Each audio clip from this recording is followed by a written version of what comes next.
And welcome to Somewhere in Stockholm, a podcast where we discuss topics related to Stockholm as a city, as well as dive deeper into interesting Swedish cultural phenomena.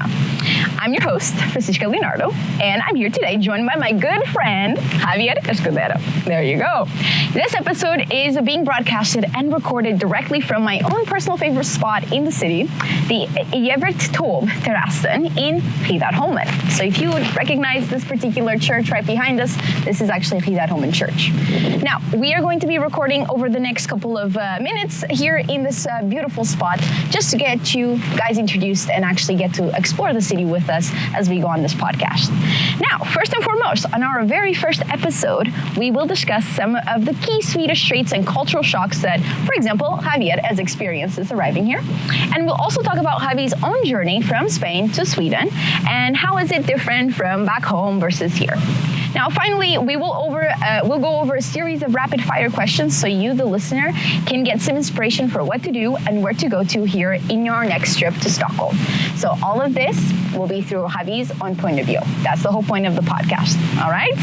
So let me give you a little introduction, Javier. Yes. Today's guest is Javier Escudero. Javier is a 24-year-old Spaniard living in Stockholm for a little over 3 years. He's currently a research engineer and a PhD candidate at the Lundeberg Lab, working within the framework of the Science for Life Laboratory. In case you don't know what that is, the SciLife Lab is a collaborative research facility with some of Sweden's greatest scientific minds coming together and spearheading breakthroughs in many, many fields like cancer therapy, spatial transcriptomics, a bunch of them.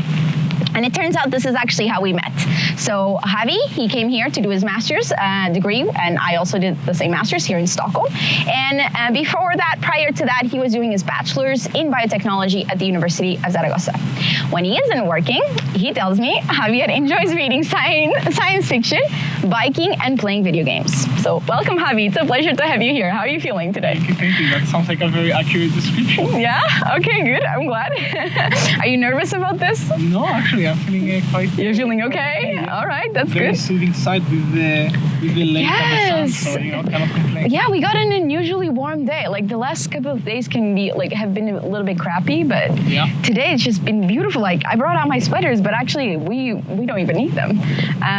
Okay, well, I thought it would be interesting that we get started by talking first and foremost about how you got here, how you got your start, how exactly, what motivated you to come to Sweden of all places, coming from Spain. Okay. So, the first thing is that I finished my bachelor's in Spain, very tired and looking for something new. And then I was looking for masters all across Europe. But then I came to Sweden when I was 12 years old for a week or something like that, to Lund, which is in the south of Sweden. And coming from Spain to that city, I was blown away. It looked like a fairy tale because everything was green. It was also a little bit hilly.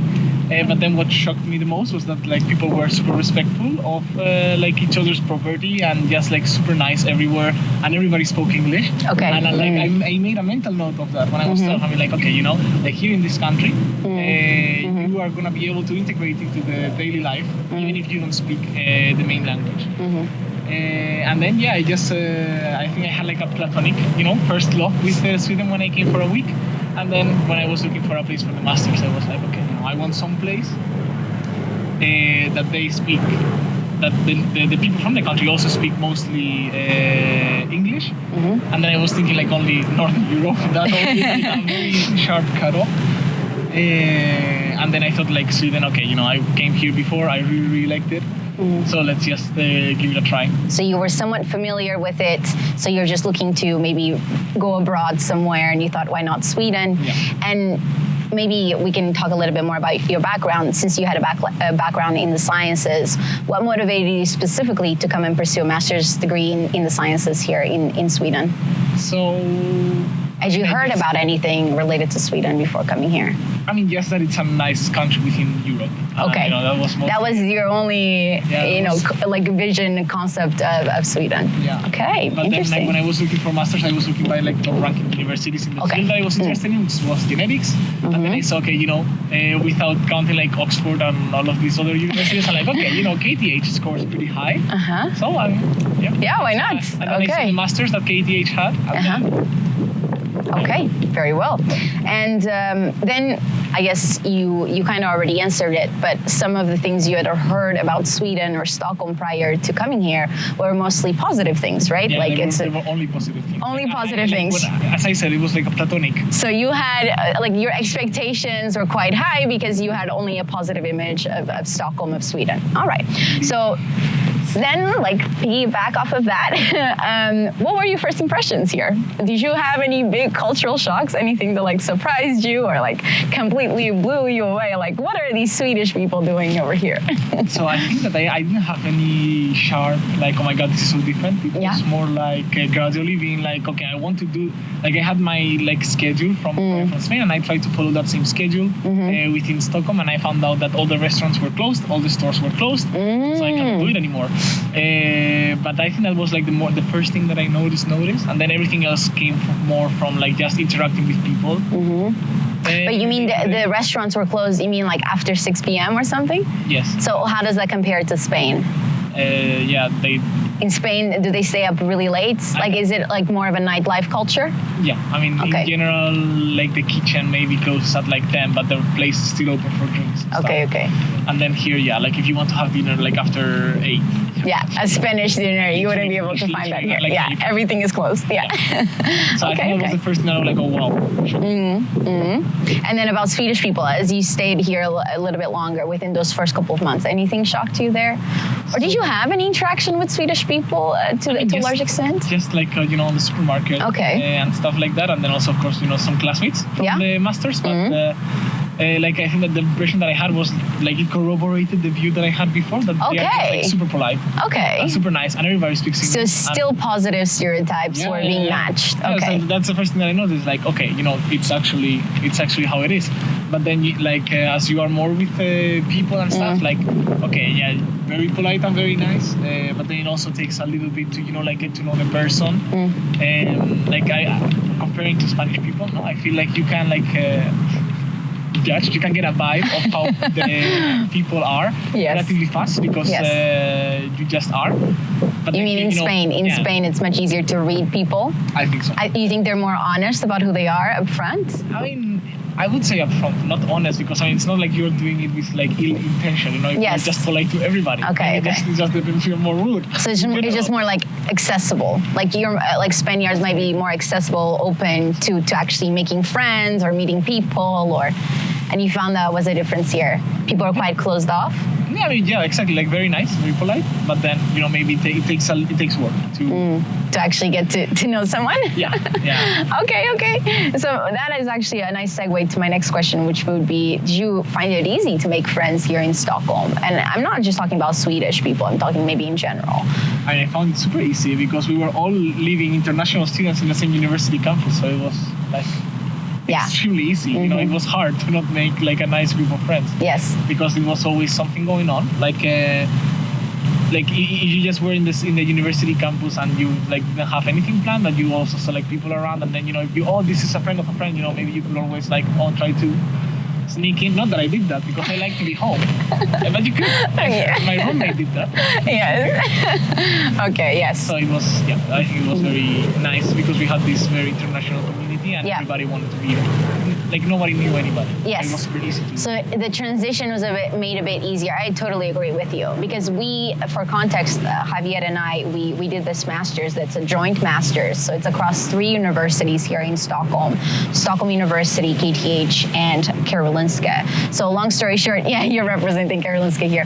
Long story short, like we had this huge reach for the network that we ended up having by the end of master's. years. But it all started with the international students within our cohort, and we were actually very nice and lovely to each other. And we could form friendships quite quickly because we were all, in this together, literally coming into a different country, most of us coming from abroad and not knowing anything about Sweden or not knowing enough to really make our way around. So we had to figure it out together. And I think that does bond people much more easily than if you were to go out in town and in a random bar trying to meet up someone, right? Yeah. I think that might be a bit more challenging here than maybe other Southern European cultures where you can just walk anywhere and maybe you can make a friend spontaneously.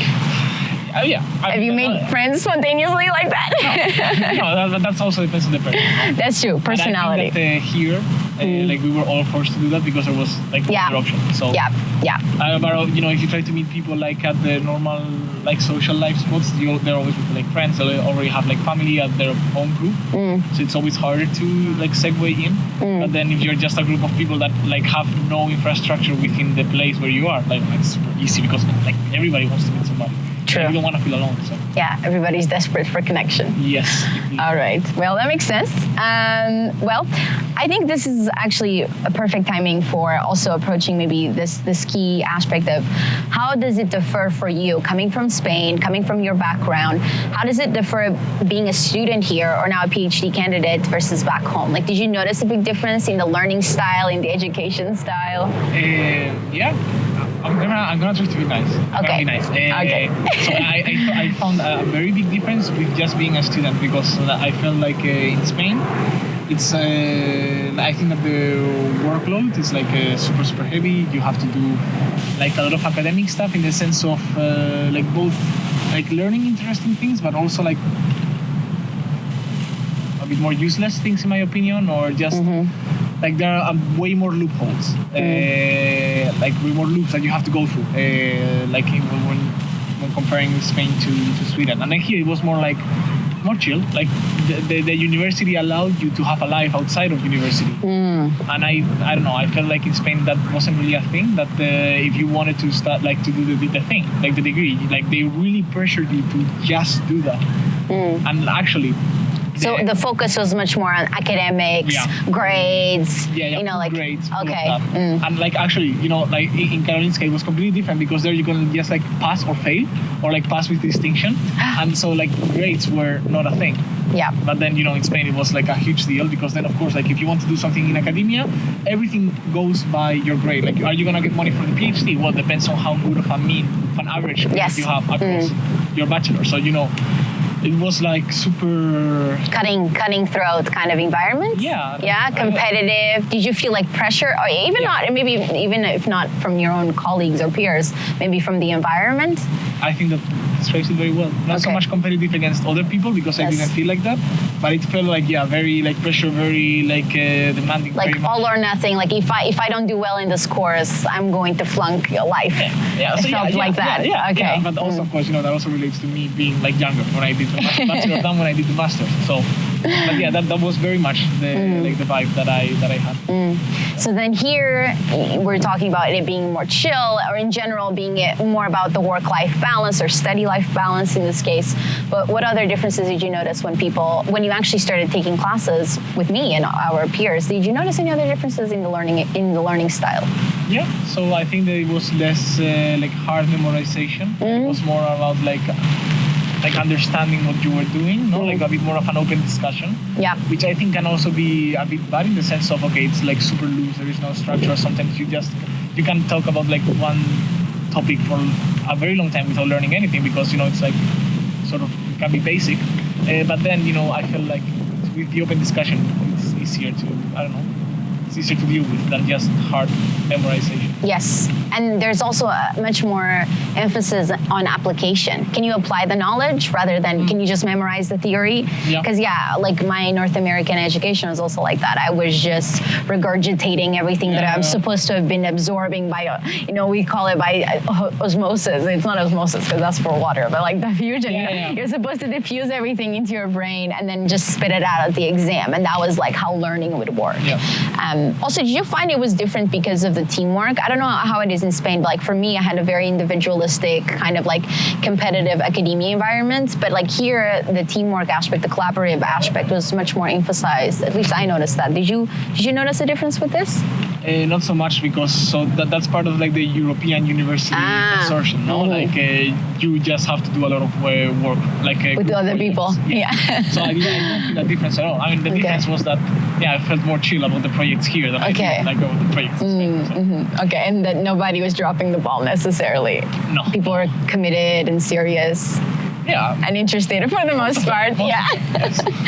All right. Good. That's good to know. And now I think we can also go a little bit into, since you're now pursuing science as almost like a full-time career and you're now becoming a PhD candidate, how do you perceive doing research or being a scientist here in Stockholm versus maybe what you're used to in other places or what you've experienced in other places? So I feel like it's... the helicopter is sussing out.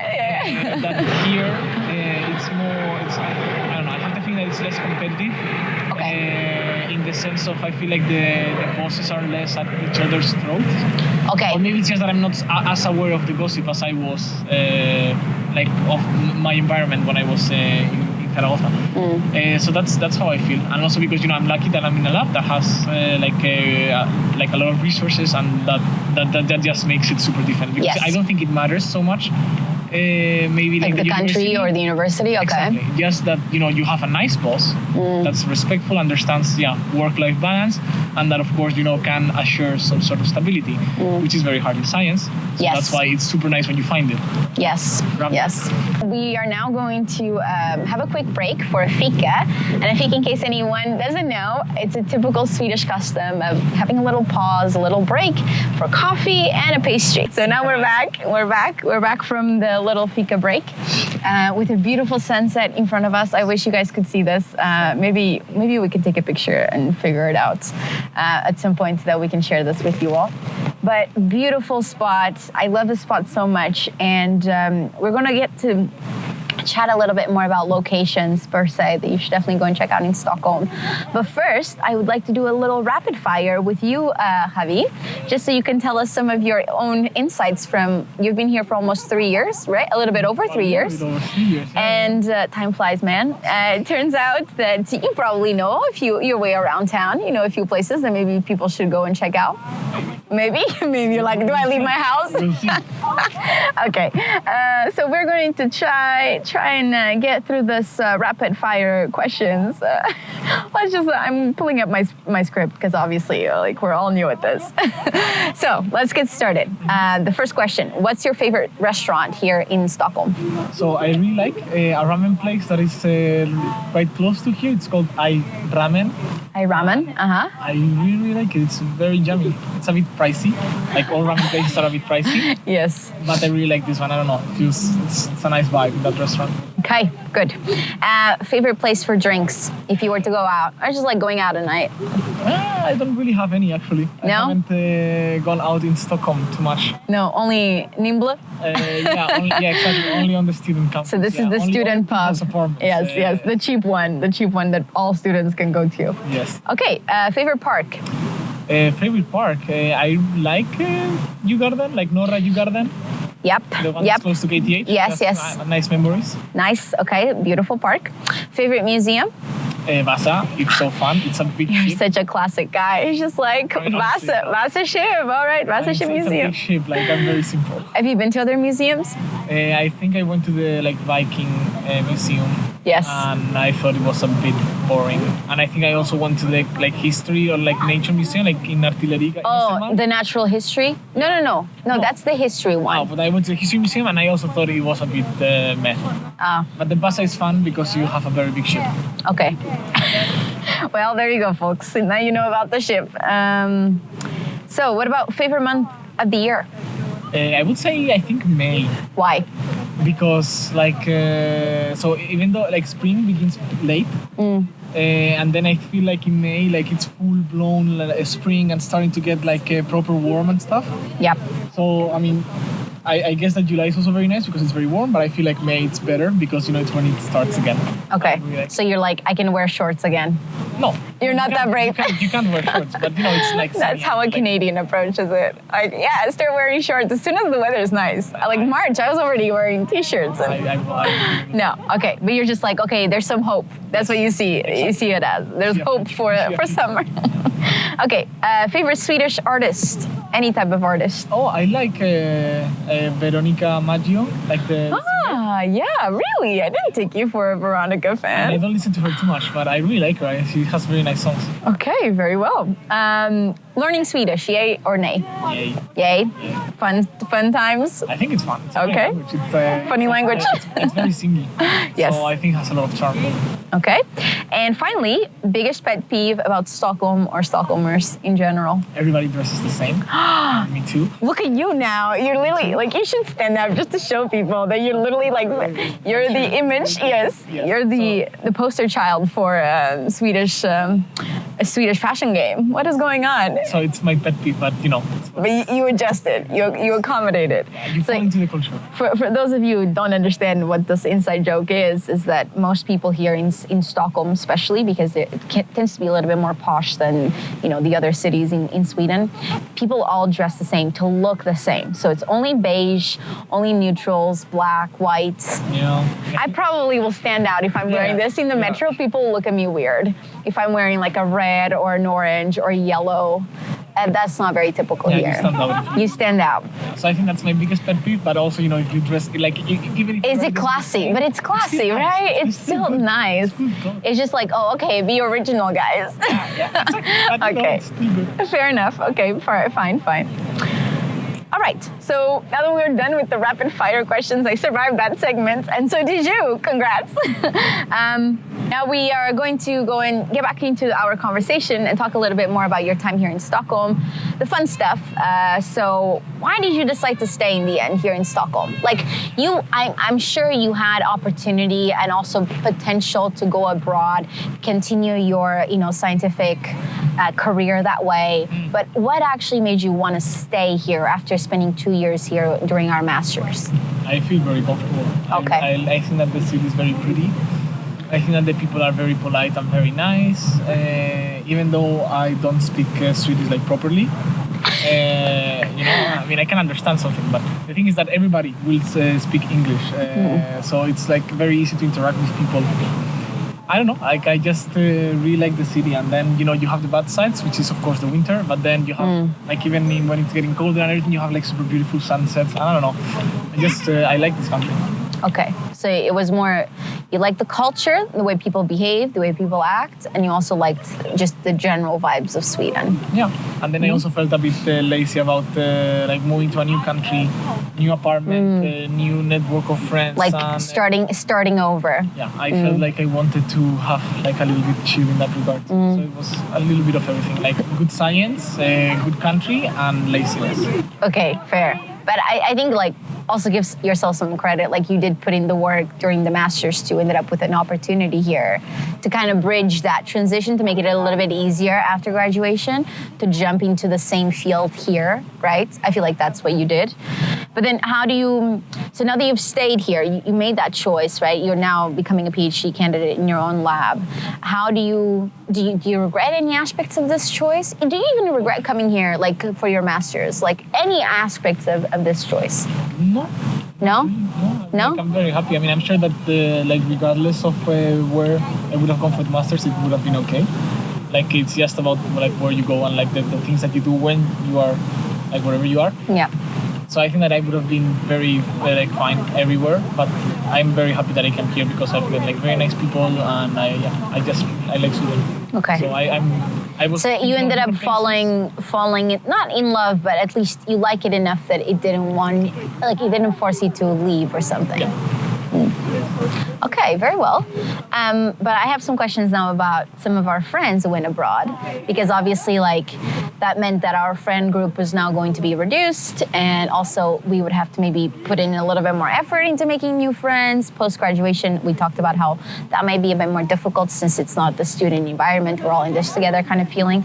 So my question to you is, what have been some of the key challenges there of like having like most of our friends leaving after graduation, leaving Sweden for different reasons, right? All of them had their own reasons, but maybe you have seen this, like Ugne and Bende. If you're watching Ugne and Bende, hi. And they are actually currently in Switzerland. You just visited them last week. So what has been some of that like key, the distance factors that you are considering now? Like, oh, was it, I could have had that choice, but do you ever question it? Do you ever second guess it? No, I mean, as I said, like I feel very comfortable here.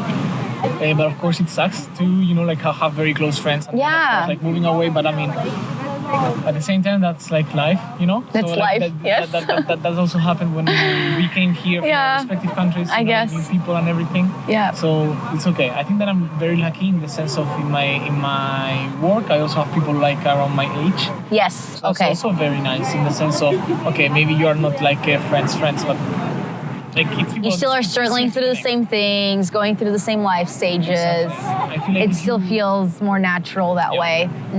If you go to another job where maybe all of your coworkers are like married and with kids, like even if you really like the place where you are, I think it's gonna be much harder to like feel that like social component, even if you just like them, because I mean you can be nice, but it's still harder to like connect, I think. Yeah, for sure. Okay, well, good to know that you actually ended up wanting to stay here because you liked it so much. Yeah. And do you see this going into your future? Like, do you see this continuing? Like, you want to stay here long term, or do you see yourself at any point maybe moving somewhere else, or maybe moving back to Spain? Is this on your mind right now? I have no idea. So for now, like the next 4 years are sort of like set up. Like they're gonna be here. But then after that, I have the feeling that when it's time to like properly settle down and stuff, probably back to Spain. Because I was really very much like the country, very much like the culture, I very much like the people. Yes. And I miss it a lot too. So And you miss your family, your friends. Oh, a lot. Yeah. So I feel like I have no problem with being abroad, but in the like more long-term future, I would like to go back. You're not like me trying to convince everybody to move here. I know it's not gonna. You're like, I can't be that persuasive. No, you cannot. The thing is that I don't think you can convince Spanish people to come here because it's just the weather. The weather, the climate will be. I think Canadians are definitely easier to convince because we do have way milder climates and temperatures over here, as opposed to like the Canadian winters I'm used to in Ontario and Quebec. Hard, no? Yeah, very harsh ones. But yet again, like. Yeah, it's all about perspective because maybe if you're coming from a Southern European country, you're going to view Sweden as like this snowy land of like the Santa Claus and the reindeer. And the darkness. Yeah, and it is true. That's part of it, right? But I think it's not as extreme as what I'm used to. So then my perspective is that, this is actually quite lovely. Everybody should move here. For me, it's more extreme than what I thought. So there you go. Yeah, okay. That makes sense. Okay, then one last question, since we're talking a little bit about home, what makes it feel like home, what actually like how does Stockholm feel like home to you? Maybe we can talk a little bit about where you live in Linigo. I think it's just interesting for people to know a little bit about other neighborhoods that are not as popular for people to live in. So maybe, do you want to tell me a little bit about your home there? How did you come about it? For anybody wondering, how do I get accommodation here in this town? And also, but give your true story and also just tell us a little bit about whether or not you like being a little bit more on the outside of the city center.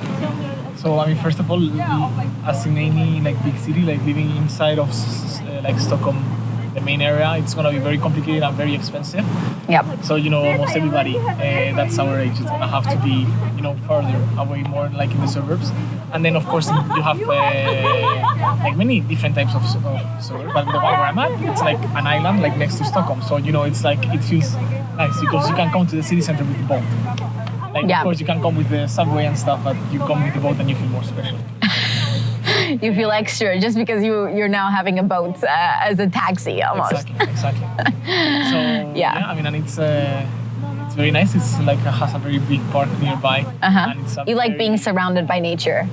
I mean, I didn't think it was important, but I like. Now that you're there, you enjoy it. I enjoy it a lot. I mean, I don't have to go out for Yeah. super long walks in the park, but I just like to look at it. And Yeah. then also it's super quiet. Yes. Which is something But I that's really something like. a lot of people they notice it as soon as they're dropped in Stockholm. You know, even in the city center, it's quieter than most cities, right? It's not just empty, but it's just like there's not a lot of noise aside from the helicopters, people's chatter sometimes. But you know, like aside from that, it's really not a cosmopolitan city to the extent that it's going to be buzzing noises all around.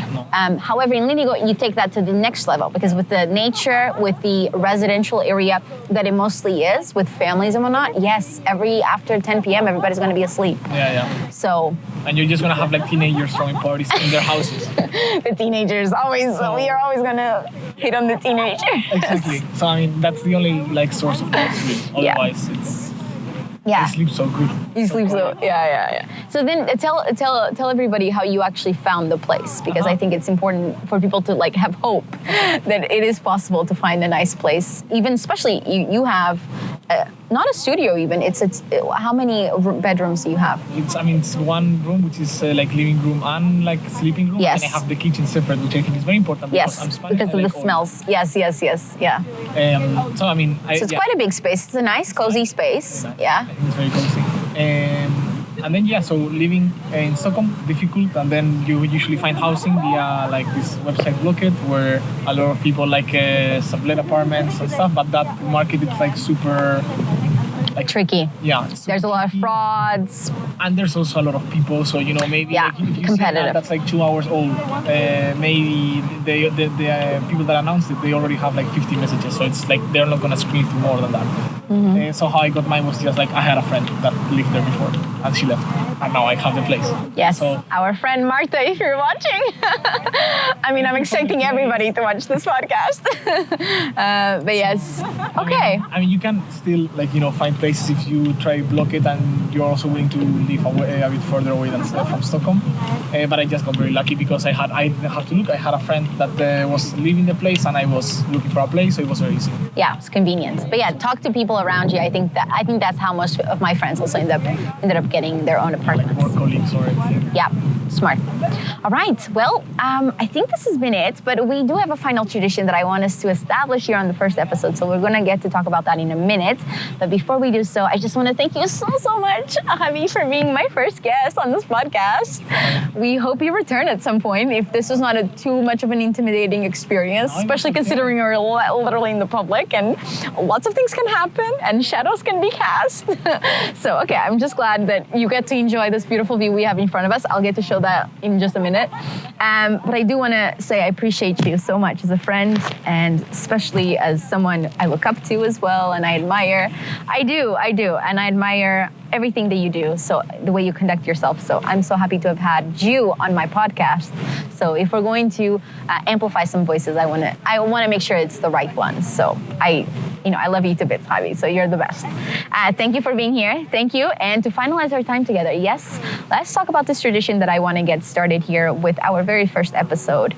Since I decided to call this episode or this podcast Somewhere in Stockholm, I thought it would be such a funny idea to go and change the location of the podcast as it is hosted or broadcasted from anywhere else in Stockholm, depending on the suggestions of our guests. So today we started here at this point because this is one of my favorite spots, especially outdoors, that we can still enjoy for right now, that we can come to.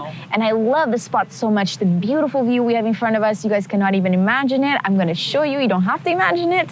But I just wanted to, it doesn't, even on camera, it doesn't do it justice. It's such a beautiful viewpoint of the city, beautiful terrace to come and hang out. Everybody comes here to just watch this view. So I want to be able to give opportunities to our next guests to also enjoy nice places in Stockholm. So my challenge to you, or my question to you is, how do we pay it forward? Where do you want the next episode's location to be? Have you thought about your favorite place in Stockholm? I mean, I'm thinking now of the place that I really like. Maybe not my favorite, but that would be more convenient. Okay, then good. Let's make it logistically possible for me to do this podcast. So, I mean, like along Strandvägen that you have these like inner like little like dogs that go along the Yes, that's so beautiful. Like, yes, maybe not even those dogs, but like the benches that they have like along the thing. Yes. Okay, so that will be our next location then, guys. Hopefully it won't be snowing by then.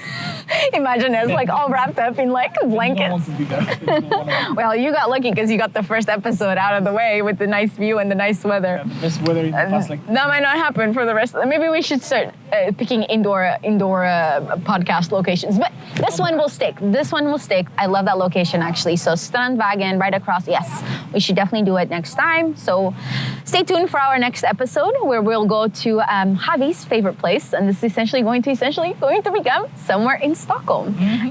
Now, with that, we conclude this episode. This has been Francisco Leonardo and Javier Escudero. We are somewhere in Stockholm, and a podcast that was made essentially for our Experience Stockholm brand. This is a travel brand based in Stockholm that designs immersive experiences for tourists and visitors looking to know the Swedish capital a little bit better. If you enjoy this podcast, make sure to give it a like and subscribe to our channel for more content related to Stockholm and Swedish culture. If you'd like to follow our guests, would you like to be followed? I'm okay. You're okay. You're like, no.